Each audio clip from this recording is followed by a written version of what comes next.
So guys, आज मेरे पास है नॉइस कलर फिट अल्ट्रा बस स्मार्ट वॉच। आज मैं स्मार्ट वॉच का अनबॉक्सिंग एंड रिव्यू करने वाला है। सबसे पहले आपको मिल जाएगी डॉक्यूमेंट्स, जिसमें आपको 1 ईयर के लिए वारंटी मिल जाएगी। नेक्स्ट आपको मिलता है magnetic charging cable.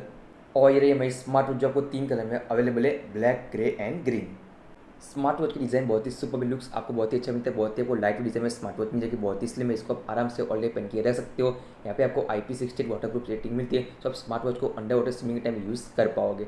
Smart watch में heart rate, SpO2, sleep monitoring, stress monitoring सब कुछ आपको मिलेगा। प्लस यहाँ पे आपको 100 स्पॉट्स मिलते हैं, जिससे पूरा का फिटनेस का डेटा स्टोर होता रहेगा।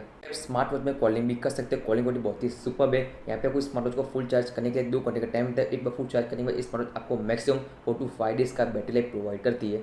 और स्मार्ट वॉच में 1.7 इंच LCD डिस्प्ले में डिस्प्ले क्वालिटी बहुत ही सुपर, बहुत ही फास्ट, आप इसको ऑपरेट कर सकते हो। मैंने स्मार्ट वॉच का पूरा अनबॉक्सिंग एंड वीडियो इस चैनल पे अपलोड किया है। यहाँ पे क्लिक करके आप चैनल पे जाकर पूरा वीडियो वॉच कर सकते हो। वीडियो चाहिए तो लाइक करना और चैनल को सब्सक्राइब करना मत भूलना।